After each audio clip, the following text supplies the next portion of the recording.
우리가 지난번에 시를 어떻게 읽는지 혼자서 시 읽는 방법에 대해서 배웠어요.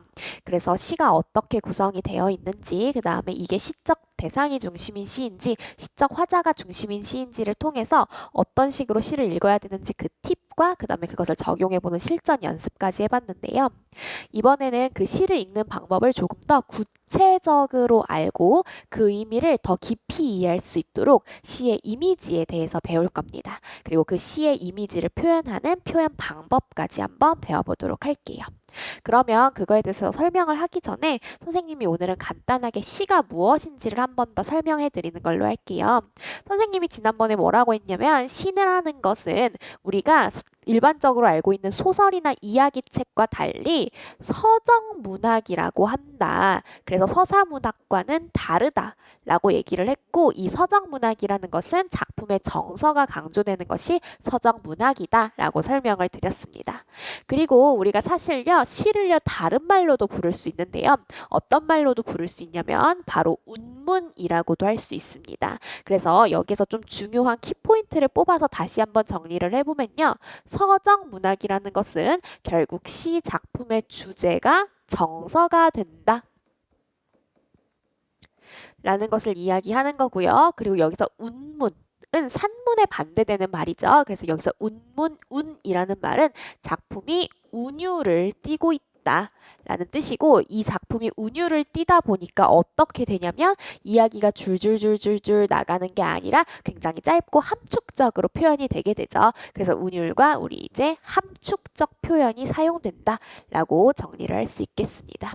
그래서 이러한 두 가지의 키워드를 가지고 이렇게 크게 세 가지, 하나, 둘, 세 가지의 키워드를 가지고 여러분들이 시의 구성 요소를 좀 기억해 주시면 좋을 것 같아요. 시의 구성 요소는요, 크게 세 가지로 나눌 수 있습니다. 바로 첫 번째는 우리가 주제가 정서가 된다고 했었죠? 그래서 의미적 요소를 가지게 되고요. 그 다음에 두 번째로는 우리 이 시라는 것은 어떻다고요? 운율을 갖는 운문이라고요. 그러다 보니까 당연히 운율적 요소, 다른 말로는 음악적 요소를 가지게 됩니다.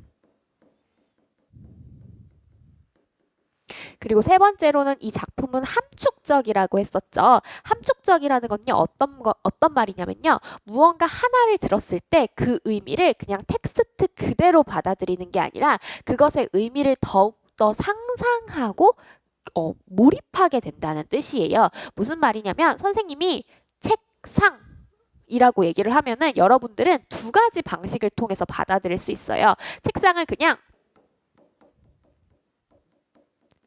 책상이라는 텍스트를 통해서 받아들일 수 있고요. 혹은 그 책상을 이렇게 생긴 책상의 모습, 혹은 이렇게 생긴 책상의 모습이라고 책상의 이미지를 자세하게 떠올리는 방식으로 받아들일 수 있게 되죠. 그거를 이제 산문, 즉 소설보다는 우리가 이제 운문이 시에서 더 구체적으로 드러나게 됩니다. 그래서 우리가 이 세 번째로는 회화적 요소를 정리할 수 있어요. 회화라는 건 우리가 그림을 이야기하는 거죠. 그래서 우리가 이런 것들을 조금 정리해서 다시 적어보도록 할게요.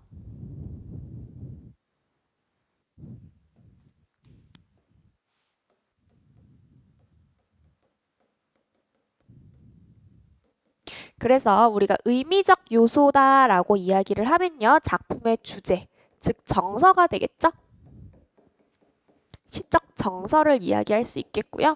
그 다음에 음악적 요소다라고 이야기를 하면 방금 전에 말씀드렸던 것처럼 운율이 될 수 있겠고요. 그 다음에 회화적 요소다라고 하면은 이제 우리가 이미지라고도 이야기를 하고요. 또 다른 어려운 말로는 심상이라고도 얘기하는데 둘 다 똑같은 말입니다. 그래서 이런 것들을 우리가 사용할 수 있습니다. 그래서 우리가 오늘은 그 중에서 뭘 배우냐? 바로 이미지에 대해서 배우게 될 거고요. 이 이미지가 사실요, 주제랑 거의 일맥상통한 구성이 되게 많아요. 그래서 여러분들이 주제를 읽는 방법을 간단하게 매뉴얼처럼 배웠다면은 그것을 구체적인 의미로 받아들일 수 있도록 이미지를 우리가 연결해서 배우는 거다라고 말씀드릴 수 있겠습니다. 우리 이렇게 이미지 배우고 나면요, 다음으로는 운율 요 부분 배우게 될 거고요. 그러고 난 다음에는 시를 총체적으로 읽는 방법을 다시 한번 복습해 보면서 우리가 이렇게 이제 그 네 개의 주제에 맞춰서 여러분들과 함께 작품을 읽는 방법을 배워보도록 할 겁니다. 그러면 우리가 이제 회화적 요소 이미지를 왜 배우는지를 살펴봤으니까요. 그 내용을 구체적으로 한번 살펴보도록 하겠습니다. 자, 선생님이랑 요걸 가지고 같이 한번 내용을 살펴보는 걸로 할게요. 선생님이랑 빈칸 한번 채워보면서 그 의미 정리해 보도록 하겠습니다. 자, 여러분 이미지가 무엇인지 우리 다시 한번 정리해 보도록 할게요. 이미지라는 건 다른 말로 뭐라고 한다고요? 심상이라고 한다고요. 여러분 이거 되게 선지에 많이 나오는 표현이죠. 근데 아마 여러분들이 심상의 의미가 뭔지를 여태까지 몰랐을 거예요. 그래서 지금 딱 기억해 두는 걸로 할게요. 이미지라는 건요. 혹은 심상이라는 건요. 시를 읽을 때 마음속에 떠오르는 느낌이에요. 나의 기분이에요. 그러면 기분이니까 뭐야? 당연히 작품의 정서랑 연결이 돼서 아하 이렇게 이미지가 작품의 주제, 시적 정서랑 연결되는 거구나 라고 여러분들이 이해할 수 있겠습니다. 그래서 지금 우리가 2강에 들어와서 이미지라는 새로운 걸 배운다고 해서 여러분들이 1강에 배웠던 것들과 관련이 없는 게 아니에요. 그래서 1강에 배웠었던 내용을 계속해서 떠올리시면서 지금 내용을 들어야 여러분들이 이 내용을 이해하는 게 쉽습니다. 알겠죠? 1강하고 2강은 꼭 연결해서 기억을 하셔야 됩니다. 자, 그러면요. 이 시를 읽을 때 마음속에 떠오르는 느낌이라는 게 너무 좀 추상적이잖아요. 그래서 그거를 좀 더 자세하게 설명을 해보도록 할게요. 그래서 이 마음속에 떠오른다는 건 결국 뭐예요? 여러분들이 상상력을 발휘한다는 거죠. 그래서 독자의 상상력을 자극하거나요. 혹은 시적 상황 아니면 대상을 생생하게 나타냄으로써 주제를 구체화하는 것을 우리가 이미지라고 얘기할 수 있겠습니다. 그래서 사실 여러분 우리가 생각을 해볼게요. 여러분들한테 주제를 전달해 주는 건 매우 쉬워요. 어떤 식으로 여러분들에게 선생님이 주제를 전달해 줄 수 있냐면 이렇게 말을 하는 거지. 나는 임과 이별해서 슬퍼 라고 얘기를 하는 거예요. 우리 이거 주제 많이 보잖아요. 임과의 이별에 대한 슬픔. 주제는 그냥 이렇게 말로 전달해 줄 수 있어요. 근데 이렇게 하면 어때? 그 의미가 되게 추상적이고 그리고 되게 동떨어진 의미처럼 다가와요. 하지만 이거를 선생님이 이렇게 설명하는 거야. 나는 당신이랑 헤어지고 오늘 밤도 잠을 자지 못하고 내일 밤도 잠을 자지 못할 거고 그 다음날 밤도 잠을 자지 못할 것입니다. 라고 얘기를 해. 그럼 뭐야? 내가 이 임이랑 헤어지고 나서 굉장히 마음이 슬프니까 잠을 자지 못하고 막 이렇게 몸을 뒤척뒤척 하는 모습이 떠오르죠. 그러면 선생님이 슬프다고 얘기하지 않았음에도 불구하고 여러분은 알 수 있어요. 저의 정서를요. 아, 이 사람은 지금 이별을 하고 슬퍼하고 있구나. 이게 바로 주제와 지난번에 배웠었던 그 주제와 이제 이미지의 관련성입니다. 자, 그러면요. 기본적으로 어떤 이미지들이 있는지 선생님이 좀 정리를 해드리도록 할게요. 굉장히 문제풀이와 그 다음에 시를 독해하는 데 도움이 되는 부분들입니다.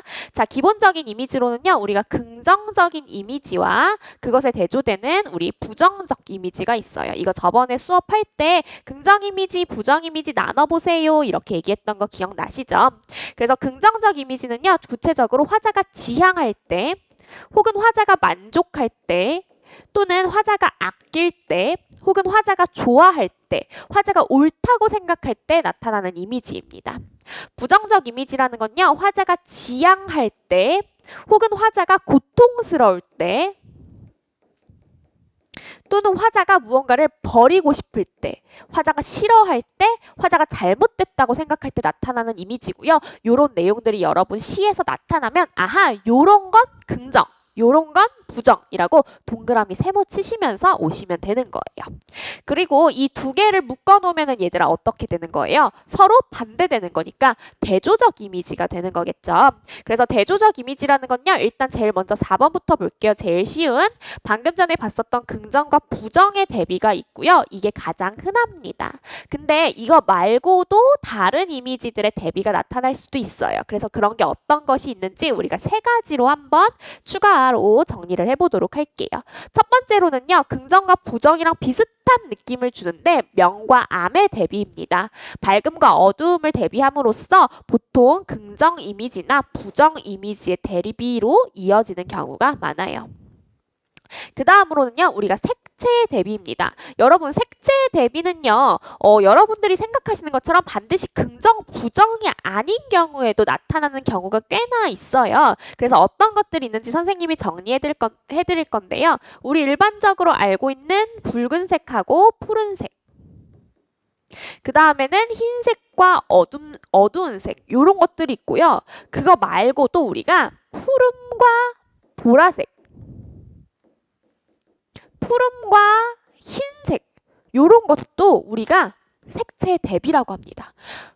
선생님, 푸른색하고 보라색, 푸른색하고 흰색이 어떻게 대비해요? 이거 아닌데요, 대비?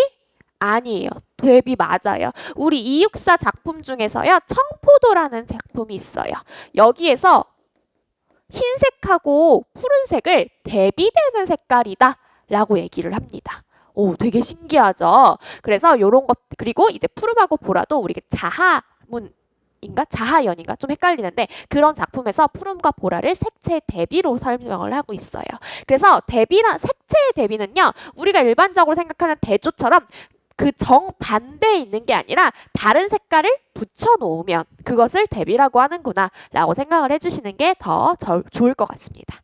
그리고 마지막으로는 과거와 현재의 대비가 드러나는데요. 과거와 현재를 대비할 때는요. 보통 과거가 좋거나 아니면 현재가 좋거나입니다. 근데 과거가 좋은 경우가 훨씬 많아요. 언제 많이 그럴까요? 향수가 나타나는 작품일 때 많이 그렇겠죠.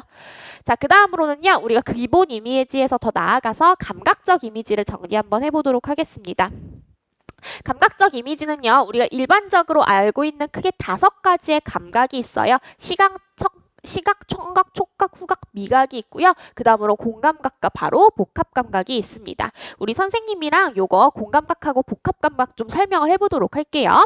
자, 우리 일단 오감에 대해서는요. 여러분들이 아마 거의 다 아실 거예요. 그래서 선생님이 추가로 설명할 건 없을 것 같고요. 그 중에서 선생님이 시각에서 여기 이 부분 한번 짚고 넘어가도록 할게요. 우리 시각에는 당연히 모양도 포함이 되는 거예요. 그러면 모양이 포함되면 어떻겠어요? 부드러운 모양, 이제 둥글게 생긴 모양인지 각진 모양인지 이런 것들이 포함될 수 있겠죠. 근데 거기서 더 나아가면 어떤 모양도 포함될 수 있냐면 이렇게 가만히 있는 모양도 포함될 수 있고요.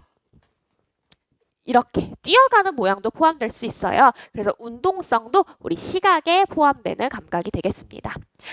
촉각은 감촉뿐만 아니라 온도도 사용된다는 거 체크하시면 될 것 같고요. 여기까지만 설명하면 될 것 같습니다. 다음으로 공감각하고 복합감각 넘어가도록 할게요. 자, 우리 복합감각 먼저 배워보도록 할 건데요. 자, 복합감각이라는 건요. 2가지 이상의 감각이 단순히 나란히 있는 거예요.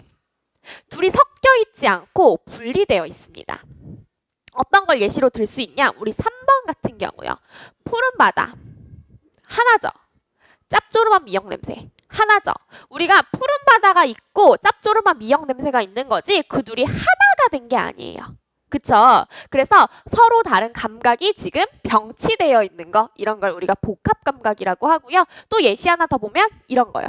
누룩을 디디는 소리, 누룩이 뜨는 내음새. 어때요? 서로 다른 게 함께 있을 뿐이죠.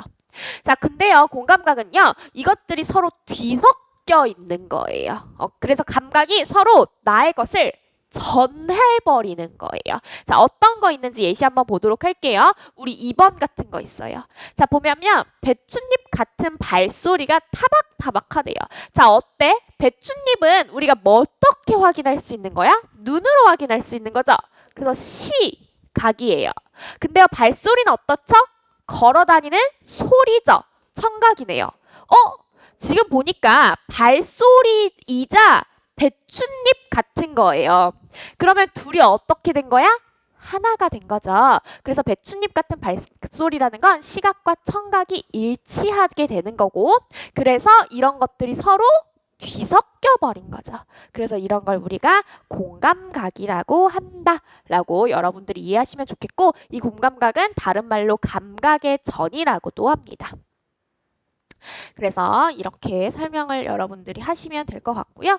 자, 이거 감각적 이미지를 여기 나누는 것들이 있는데 여러분들이 한번 직접 해보세요. 선생님이 잠깐 시간 드리도록 할 테니까 선생님이 시간을 드리진 따로 않을 거니까 여기서 딱 스페이스바 눌러서 잠시 멈추고 그 다음에 답을 한번 맞춰보도록 할게요.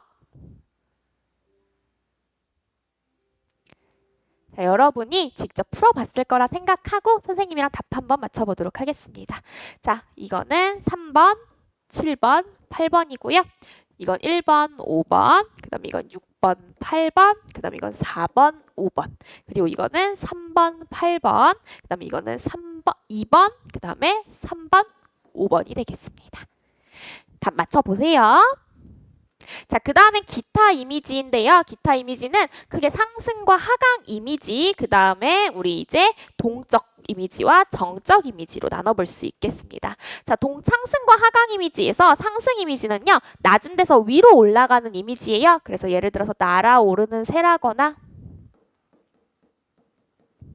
혹은 떠오르는 태양이라거나 이런 것들을 들 수 있습니다. 이때 상승 이미지는 어때요? 날아올라요? 떠올라요? 딱 봐도 어떤 이미지를 줘요? 긍정 이미지를 주죠. 그래서 항상 그런 것은 아닌데요. 긍정 이미지와 일치하는 경우가 많아요. 항상 그렇지는 않다는 걸 여러분들이 꼭 기억해 두셔야 됩니다. 그 다음에요. 그럼 상승 이미지 나왔으면 뭐가 와야겠어요? 하강 이미지가 나와야겠죠? 하강 이미지는 높은 데서 아래로 떨어지는 이미지라서 내리는 비, 주저앉음 이런 것들을 들 수 있습니다.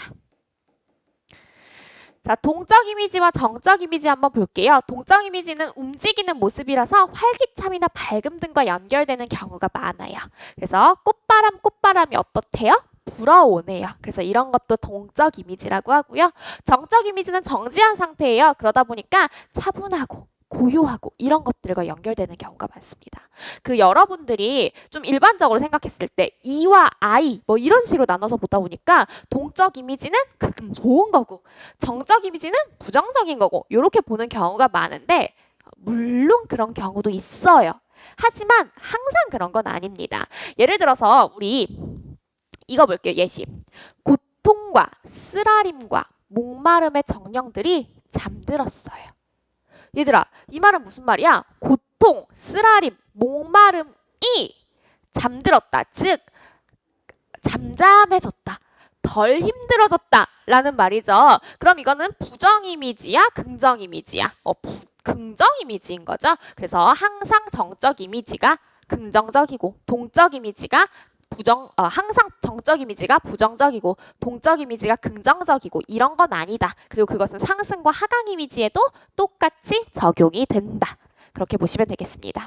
우리 다음부터는 이제 표현법에 대한 내용이 들어가 있는데요. 우리 여태까지 한 15분 정도 시간이 지난 것 같아요. 혹시 필요하신 친구들은 잠깐 스페이스바 누르고 잠깐만 쉬고 오거나 아니면 이전까지 있었던 내용들을 한번 간단하게 빈칸 위주로 살펴보거나 해주세요. 살펴봤죠? 그럼 선생님이랑 이제 표현법을 살펴보겠습니다. 사실요, 표현법은요, 선생님이 해드릴 게 없어요. 왜냐면 암기를 해야 되는 거거든. 그래서 선생님이 여기에다 그냥 어떤 표현법들이 있는지 쭉 정리를 해놨고요. 여러분들이 하실 일은 이 개념과 예시를 읽고 암기하는 거다. 그래서 지금 어떻게 공부하는 걸 추천드리냐면 선생님이 여기서 아주 간단하게만 설명하면서 바로 답을 맞춰드릴 거예요. 그래서 그걸 한번 보시고 여러분들이 다시 한번 읽어보신 다음에 다시 돌아가서 스스로 빈칸을 한번 채워보는 걸 선생님은 추천을 드려요. 해드릴 게 없어요. 암기해야 되는 게 답이라서. 알겠죠? 그래서 그렇게 하시고 혹은 내가 이미 표현법을 잘 안다 하시면 지금 잠깐 스페이스바 눌러서 정지하고 미리 답 맞춰본 다음에 쌤이 하는 거 같이 한번 살펴보는 걸로 하겠습니다. 자, 우리 일단 첫 번째로는요, 비유법에 대해서 설명을 할 건데요. 비유법은 표현하고자 하는 대상이나 내용, 즉 원관념을요, 다른 대상이나 내용, 즉 내가 이용하고 싶은 도구, 보조관념에 빗대어 표현하는 것을 우리가 비유법이라고 해요. 그래서 이 원관념이 내가 얘기하고 싶은 주제가 되는 거고요. 일종의 보조관념은 단순히 그것을 표현해주기 위한 도구에 불과하다라고 이해를 해주시면 되겠습니다. 그래서 요거를 사실 찾아내는 게 우리가 더 중요한 거겠죠.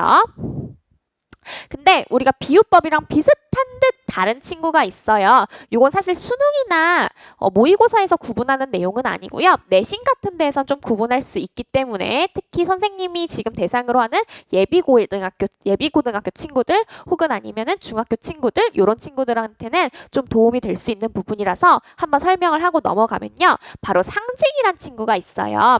엄밀하게 말하면 상징이랑 비유는 다른 거예요. 어떻게 다르냐면요. 우리가 비유법에서 원관념과 보조관념의 관계가 중요하댔죠. 근데 비유법에서는요. 원관념과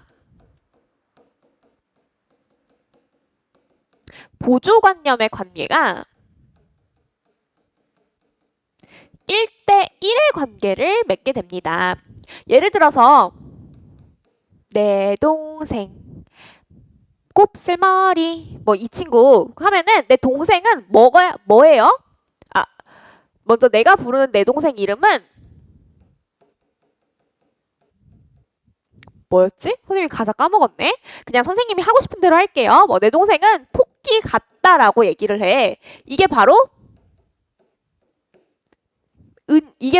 비유예요. 그러면 원관념인 내 동생이 하나고요. 보조관념인 토끼도 하나네요. 관계가 어때요? 1대1이 되는 거죠. 근데요, 상징은요, 완전히 비유법이랑 정의는 똑같은데 뭐만 다르냐면 원관념과 보조관념의 개수가 달라요. 이 경우에는 보조관념은 하나인데 원관념의 개수가 많아요.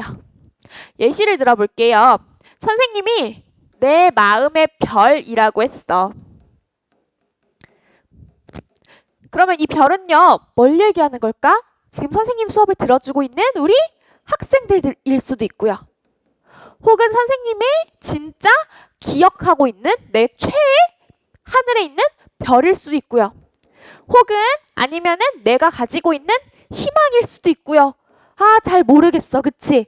여러 가지 의미로 읽힐 수 있죠. 원관념이 여러 개인 거예요. 그래서 이런 걸 우리가 상징이라고 한다. 그래서 그런 정도의 차이가 있다 얘기하면 될 것 같고요. 그럼 비유법에 어떤 것들이 있는지 구체적으로 한번 살펴볼게요. 자, 먼저 다른 사물을 직접 비유하면서 마치처럼 같이 인양 듯이 등의 연결어가 사용되는 걸 우리가 직유법이라고 합니다. 그래서 형태가 기본적으로 A는 B 같다라는 거예요. 예시 있는데 보면은 옅은 봉우리만이 옅은 화장을 하듯이라고 얘기하고 있죠. 그래서 연결어가 있으면 직유법이 됩니다. 근데 반면에 연결 없이 바로 빗대서 사용을 해요. 그럼 은근히 비유하는 거잖아요. 그래서 은유법이 되고요. 형태는 A는 B이다 같은 형태가 됩니다. 그래서 예시를 보면 나의 동무는 도토리라는 경계에 있어요. 여러분들이 여기다가 하나 더 예시 한번 찾아서 적어보세요. 선생님은 요런 예시 한번 적어볼게요. 라일락 꽃은 향수다. 그 다음에는요. 생물이나 무생물을 사람처럼 말하도록 하는 거예요. 마치 사람처럼 우리가 이런 걸 의인법이라고 얘기를 합니다. 그래서 예시를 보면은 꽃이 수줍게 미소를 짓는다. 미소한다 라고 얘기하니까요. 혹은 이런 예시도 선생님이 한번 적어볼게요. 슬퍼하는 달님. 감정은 우리 문학에서 사람만 느낄 수 있는 거거든요. 그래서 감정을 느끼면 전부 다 의인법에 해당합니다. 선생님, 우리 집 토토는 맨날 저한테 간식 안 주면 화내는데요. 그것도 다 누구의 관점에서 얘기하는 거예요? 나의 관점, 즉 사람의 관점에서 이야기하는 거예요. 그래서 문학에서는 감정을 느끼면 다 의인법입니다. 자, 우리 그 다음에는요. 대표적인 예나 특징을 들어서 사물 전체를 표현하는 걸 우리가 대유법이라고 합니다. 예를 들어서 백이민족, 백이라는 건 뭘 얘기하는 거예요? 우리 그냥 단순히 하얀색 옷을 얘기하는 거지만 여기 이 문장 안에서는 우리 백의를 입은 민족, 즉 한민족을 설명하는 거잖아요. 그래서 한민족의 특징 중 대표적인 것 하나를 들어서 표현하는 거, 이걸 우리가 대유법이라고 하고요. 선생님이 예시 하나 더 들어보면 사람은 빵으로만 살 수가 없다. 여기서 빵이라는 건 진짜 빵을 얘기하는 거예요? 아니죠. 먹을 거의 대표적인 예시인 빵을 들어서 식량 전체를 표현하는 거예요. 그래서 이런 거 예시 들었고요. 다음으로 강조법인데요. 내용상 관련이 있거나 비슷한 단어를 늘어놓는 거, 이런 거 늘어놓는다라고 해서 나열하는 거라 열거법이 되겠고요.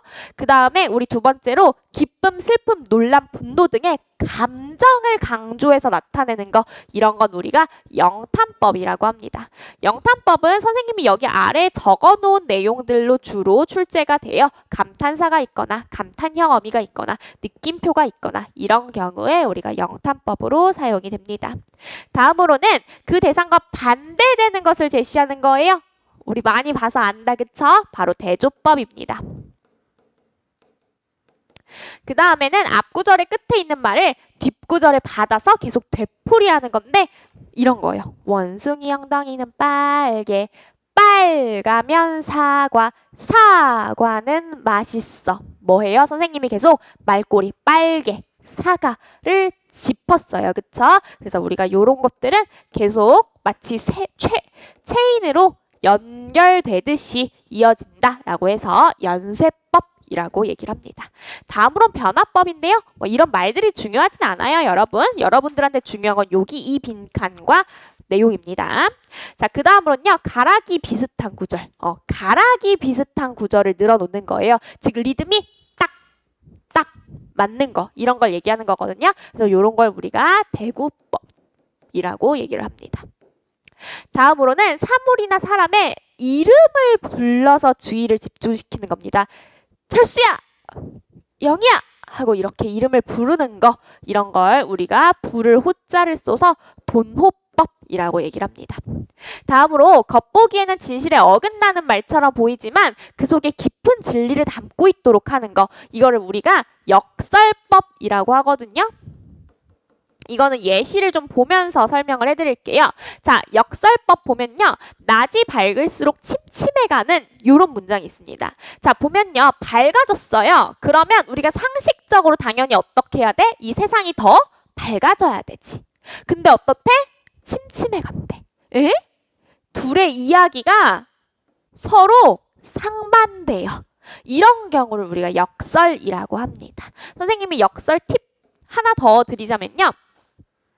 선생님은 역설을요 크게 두 가지 종류로 나눠서 봅니다.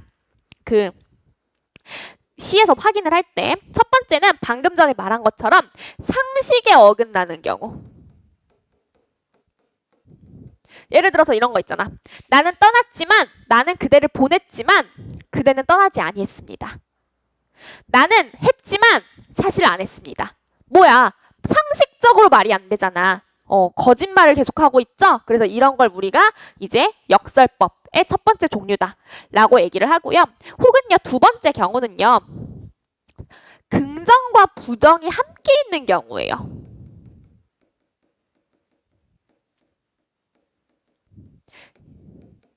예를 들어서 찬란한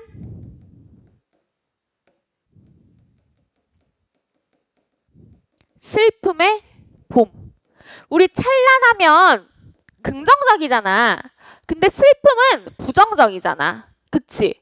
지금 봄이 긍정적이면서 동시에 부정적이야. 그러면 이런 것도 선생님은 역설이라고 얘기를 합니다. 그래서 역설은 크게 선생님은 이렇게 두 가지 타입으로 나눠서 보고 있고요. 여러분들에게도 이 팁을 살짝 전달해 드리도록 하겠습니다. 다음으로는요, 반어법인데요. 역설이랑 반어는요, 사실요, 되게 친구 같은 존재예요. 의미상으로 완전히 다른데 이게 문맥이나 맥락에 따라서 서로 같은 문장이 역설도 됐다, 반어도 됐다가 뭐 이렇게 되거든요. 근데 일단 그거는 생각하지 마시고요. 여러분 단계에서는 이 역설하고 반어의 개념을 각각 이해하는 걸로 할게요. 방금 전에 선생님 역설 개념 이해시켰죠? 그럼 이번엔 반어 개념 이해시킬 건데 반어라는 건 내가 표현하려는 뜻과 반대되는 말이에요. 그러니까 이걸 반어법이라고 해요. 무슨 말이냐면 자, 역설이든 반어든 모순이 있어요. 근데 역설은요, 보이는 모순이에요. 근데요, 반어는요, 보이지 않는 모순이에요. 예를 들어서 내가 너무너무너무너무 사랑하는 사람이 있어. 근데 그 사람이 나한테 헤어지재. 그래서 내가 뭐라고 얘기하냐면 아, 그래, 잘 가 라고 얘기하는 거야. 그러면 이때 잘 가라는 문장에 모순이 있어 없어? 없지. 모순이 보여 안 보여? 안 보인단 말이야. 근데 이 문장에 모순이 안 보여. 근데 내가 이 사람을 너무 사랑한다는 상황, 즉 맥락을 포함해서 보면은 나는 잘 가라고 하고 싶지 않은데 잘 가라고 표현하고 있네. 내 마음과 보이지 않는 모순이 있네. 알겠죠? 그러면 반어가 되는 거예요. 근데 보이는 모순인 역설은 이렇게 되는 거죠. 잘 가. 근데 난 너 안 보낼 거야. 이해돼요? 잘 가. 하지만 난 너 안 보내. 그러면 이거는 가라는 문장과 가지 말라는 문장이 함께 있으니까 그 문장 안에 모순이 보이죠. 이게 바로 역설입니다. 그래서 역설과 모순 단어의 차이를 이해하시고요. 둘 다 모순이 있는 건 맞아요. 하지만 그 모순이 보이냐, 보이지 않냐로 나뉩니다. 다음으로 묻고 대답함으로써 문자의 변화를 주는 건데요. 물으는 거, 묻고 대답한다고 하죠. 그래서 이건 문답법이 되겠습니다. 우리 이렇게 해서 표현법들 중에서 핵심적인 것들, 이거 말고도 사실 많거든요. 근데 여러분들이 좀 핵심적으로 당장 알아둬야 될 것들 선생님이 좀 뽑아서 정리를 한 거고요. 이거 가지고 여러분들이랑 같이 여기 적용하기 문제 한번 풀어보도록 하겠습니다. 이게 선생님 이 노래를 뭐 불러주거나 아니면 틀어주고 싶은 마음이 있는데 이게 너무 어려워서 못 부르겠어요. 그래서 여러분들이 자체적으로 한번 들으시면서 좀 흥을 돋아주시고 뭐 I'm on my way, 넌 그냥 믿으면 돼. 이거 맞나요?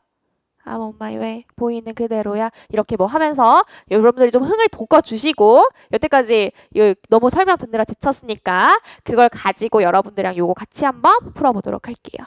자, 보면 여기 선생님이 볼드테 한 거 보니까 넌 너의 길로, 난 나의 길로래요. 넌 너의 길로, 난 나의 길로. 어때요? 지금 박자가 서로 짝을 이뤄서 딱딱 맞죠? 그래서 이런 거 우리가 대꾸법이라고 할 수 있고요. 그 다음에 너는 누군가의 드림스 컴트루예요. 너 이꼴 무언가. 뭐야? 너를 지금 바로 누군가의 이루어진 꿈이라고 얘기를 하면서 서로 완전히 바로 비유를 해버리고 있어요. 그래서 요거는 은유법이 되겠습니다. 그래서 우리가 선생님이 저번에 말했지만 시라는 것은 결국에는요 노래예요. 그래서 노래에서도 이렇게 시에 있었던 내용들을 적용해 볼 수 있고요. 그래서 여러분들이 시를 열심히 배우면 노래에서 들리는 게 더 많아집니다. 내 아이돌을 더 전문적으로 덕질할 수 있어요. 너무 좋죠? 그래서 이렇게 선생님이랑 다음에 더 전문적인 덕질을 해볼 수 있도록 공부를 열심히 해볼게요. 그러면 우리 잠깐 쉬는 시간 가졌다가요. 우리 실전 연습으로 넘어가서 문제풀이 한번 해보도록 하겠습니다.